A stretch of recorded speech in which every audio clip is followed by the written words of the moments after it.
감사합니다. 그리고 오늘은 최성 후보님한테 먼저 네네. 질문을 좀 하도록 하겠습니다. 감사합니다. 우리 최성 후보께서는 이제 국가안보 문제, 특히 남북 문제에 관심이 많으신 것 같습니다. 저는 경제 위기, 안보 위기를 가져오는 사드는 설치된 후에도 반드시 폐기해야 된다는 생각입니다. 네, 그래서 얼마 전에 이를 해결하기 위해서 이재명의 한반도 평화 프로세스라고 하는 것을 제가 제안한 바가 있습니다. 간단히 말씀드리면 첫째로는 이해 당사자의 현상 동결, 사드 배치도 중단하고 보복도 중단하고 전술핵 재배치 이런 논의도 중단하자. 두 번째로는 최고위급 국제협상을 조속하게 실시하자. 세 번째로는 말씀하신 것처럼 포괄적인 합의로요 패키지 딜을 하자. 한꺼번에 다 완결 처리하자 이런 것인데 외교 안보 분야에 관심이 많으신 우리 최성 후보님 여기에 대한 간단한 의견 좀 부탁드립니다. 네. 오늘 뭐 좀 당황스럽습니다. 우리 이재명 후보님께서 저를 또 배려해 주시니까 분위기가 아주. 네. 우선 우리 이재명 후보님은 뭐 외교안보 현안만이 아니라 정책에 대한 현안들에 대해서 상당히 꼼꼼한 내공이 있는 점을 높이 평가를 하고 있고요. 또 그런 점에서 사드 문제를 일괄 타결하고 최고위급 협상을 하자는 부분에는 찬성을 하는데 우리 이제 이재명 후보님하고 저하고 좀 다른 부분은 이 사드 문제를 초반에 반대를 하시고 그것은 뭐 저도 아까 입장은 반대인데 문제는 좀 짧게 좀. 네. 미국이 이제 이미 한미 간에 관련된 시설까지 배치한 마당에서 뭐 사드를 그냥 끝까지 나는 반대를 하겠다 할 경우는 이 사드 문제는 한미 동맹이라는 네. 중요한 문제가 있기 때문에 국내 정치와 다르게 좀 더 신중하게 이 사드 문제와 북핵 문제의 포괄적 일괄 타결이 필요하다 이렇게 생각합니다. 네, 감사합니다. 뭐 저하고 거의 비슷한 것 같은데요. 미세한 차이는 좀 줄여가도록 하겠습니다.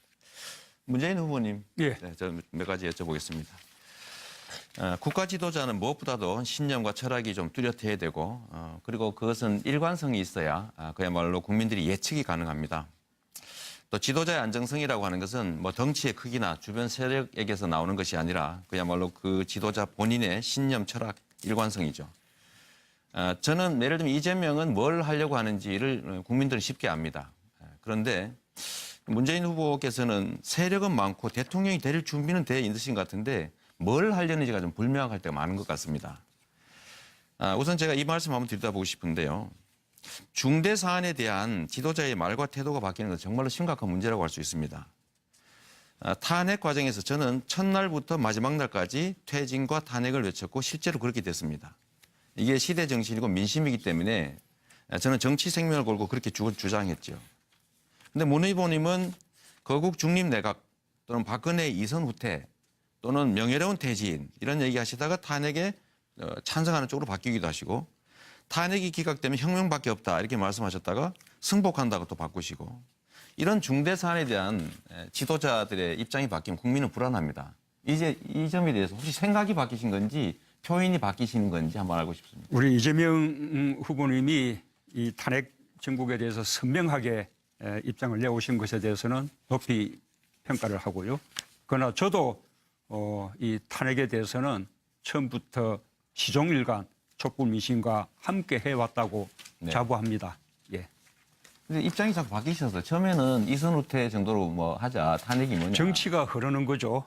근데 상황이 흐르는 것이고 네, 맞습니다. 제가 주장하고 싶은 것은 이 촛불 집회를 정치가 주도하려 해서는 안 되는 것이다. 저는 반대로 촛불 생각합니다. 민심을 따라가는 것이 저는 정치가 할 도리라고 그렇게 생각합니다. 저는 정치가 어려울 때 국민을 앞서가야 한다고 생각하고 힘들 때는 국민들 뒤에서 국민들의 뜻을 따라가는 건 아니라고 생각합니다. 다른 거 하나 뭐 여쭤보겠습니다. 사드 문제도 매우 중요한데요. 입장이 한 4번 정도 바뀌셨던 것 같습니다. 처음에는 작년 7월에 원점 재검토 말씀하셨다가 몇 차례 약간 미세하긴 합니다만 어쩔 수 없지 않냐, 취소할 수 있다고 생각하지 않는다 이런 발언도 하셨습니다. 이 사드 문제는 한반도의 명운을 가르는 중대 사안이고 지금 현재 설치되고 있습니다. 여기에 대해서 아직도 국회의 의견을 묻겠다라고 하시면서 후보 본인의 의견을 아직도 내지 않으시는데 제가 정말로 알고 싶은 것은 국가 지도자가 되시려고 하는 본인이 이 중요 현안에 대해서 과연 어떤 생각을 갖고 있느냐. 바람직하냐 아니냐. 사드 철회돼야 된다고 생각하느냐 아니냐. 정말로 그 짧은 답을 듣고 싶습니다. 본인의 생각을. 우선 이제 촛불 집회를 정치인이 앞에서 이끌었다면 저는 이 촛불 집회 순수성이나 자발성이 훼손될 네. 됐을 것이라고 생각하고요. 사드 배치 문제는 말씀하신 대로 우리가 잘 해결해야 되는데 그러나 지금 단계에서 반대다, 철회다 이렇게 못 박아 버리면 저는 오히려 다음 정부에서 그것을 외교적 카드로 활용할 수 있는 길을 스스로 닫는 것이라고 생각합니다. 이쪽 저쪽 가능성을 열어두고 외교적 노력도 하고 공론화도 하고 하면서 합리적 결정을 내리는 것이 네. 옳지 않을까 생각합니다. 네, 알겠습니다. 국민들이 판단하시겠죠. 또 다른 측면의 질문 한번 드려보겠습니다. 저는 야권 연합 정권을 만드는 게 정말로 중요하다. 대연정이 아니라 야권이 연합해서 여소야대를 극복하고 개혁 동력을 확보해야 되기 때문에 야권 연합 정권을 만드는 것이 시대적 과제라고 생각합니다.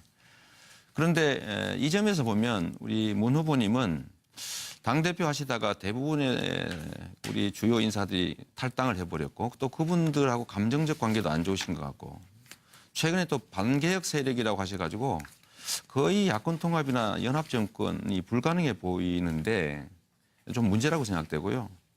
또 한 가지는 이거와 또 반대로 또 캠프에는 재벌의 우호적인 기득권자들 또 뭐 친박 뉴스, 악성 노조 발언하는 분들, 다이빙벨 뭐 상영 방해, 또 청경 동사 사건 관련자 등을 이런 기득권자들 대대적으로 끌어모으고 계십니다. 이런 걸 보면 사실은 안희정 후보께서는 차라리 정치적으로 대연정을 한다고 해서 좀 분명한데 문 후보님은 형식은 대연정이 아닌데 실질적으로 뿌리를 보면 혹시 기득권과 대연정하는 거 아니냐라는 의심을 하는 부분들이 있습니다. 이렇게 되면 과연 앞으로 문재인의 정부는 과연 어떤 지향을 가질지 국민들이 의심이 되거나 걱정할 수 있지 않습니까? 좀 불안해서 어디로 갈지 모르지 않습니까? 최근에는 김광두와 김상조라고는 전혀 상반되는 인사를 또 동시에 영입하셔서 뭘 하시려고 하는 건가 좀 그런 생각이 들 수도 있을 것 같습니다. 우선 소연정은 뭐 저도 필요하다고 여러 번 말씀드렸고요. 지금은 같은 야권 정당이라 하더라도 서로 경쟁하는 관계죠. 아직은 이 소연정을 이야기하기가 이를 겁니다. 그러나 정권 교체가 이루어진다면 저는 뭐 충분히 이 소연정이 될 것이라고 생각을 하고요. 그리고 이 캠프 이 구성에 대해서는 지금 우리가 무슨 뭐 장관 인사청문회를 한다든지 고위공직자 인사청문회를 하는 것이 아니지 않습니까? 정권 교체가 필요하다고 생각하는 사람들이 정권 교체를 돕기 위해서 지금 오고 있는 것이죠. 네, 알겠습니다. 우리로서는 환영할 일이라고 그렇게 생각합니다. 제가 이거 하나 여쭤보겠습니다. 이게 기득권 대연정과 관련된 건데요. 전에 이렇게 표현하셨습니다. 재벌들이 최순실한테 뜯겼다. 이런 표현을 저번 토론회 때 하셨거든요. 그런데 이재용은 이미 그때 당시에 뇌물을 주고 자기 이익을 챙겨다 구속됐는데 어떻게 이 뇌물을 준 것을 뜯겼다라고 얘기할 수 있느냐. 이건 결국은 재벌들 입장에 서 계신 게 아니냐 이런 생각을 하는 분들이 계신 것 같습니다. 또 한 가지 보면 법인세는 맨 마지막에 증세하겠다. 그리고 각종 복지 정책들을 하겠다고 하시는데 결국은 이것도 왜 하필이면 시민들 세금부터 올리느냐. 재벌 비호하는 거 아니냐. 이런 얘기들이 있을 수 있습니다. 이 점에 대해서 여전히 저는 의문을 해소할 수 없는 상태인데 간단하게 한번 의견 말씀해 주시면 좋겠습니다. 한 기자한테 좀 여쭤봐주세요. 이게 뭐 저 간단한 질문이 아닌데요. 1분 20초가 남았네요. 네. 예, 우선은 마지막에 말씀하신 그 법인세 그 인상 부분은 우리 당의 당론이죠. 과거 참여정부 시절의 그 법인세로 돌아가서 마지막 법인세 정상화를 이루어야 한다는 것인데 그러나 저는 그것도 조심스러워서 네. 정세를 하는 순서가 있다. 우선은 고소득자들의 세부담을 늘리고 알겠습니다. 네. 그다음에 또 고액 상속 증여세 늘리고 또 자산 소득에 대한 과세를 다시 강화하고 질문할 기회가 있을 것 그다음에 같아요. 마지막으로 네. 법인세 실효 소유를 높이고 그것도 부족할 때 국민들에게 동의를 구하면서 법인세 정상을 가야 된다라고 제가 말씀드리고 있는 것이죠. 네, 알겠습니다. 예. 우리 안희정 후보님. 자, 죄송합니다. 잠시만 시간을 제가 찬스 쓸 수 있는 것이죠. 네. 안희정 후보님 제가 찬스하면 그냥 말씀하시고 네, 끝나고 하시겠어요? 하시고. 아닙니다. 다 시간이 이러다가 다 시간이 다 가서 미안합니다. 예, 다 하시고 하시죠. 예. 우리 안 후보님한테 질문할 기회는 좀 주시면 좋을 것 같습니다. 네. 저는 공정국가 만들기의 핵심은 이제 적폐청산이라고 보는데 이 적폐 세력과 손을 잡는다고 하는 것은 결국 국민들 뜻이 아니라 정치인끼리 이합 집산하겠다는 뜻이고 결국 이거는 대야합 아니냐, 예. 국민들에 대한 대배신 아니냐라는 지적들을 할 수밖에 없는 것 같습니다. 입장 한번 말씀해 주시죠. 네, 짧게 듣고 마치겠습니다. 적폐청산과 국가개혁과제에 합의를 해야 가능합니다.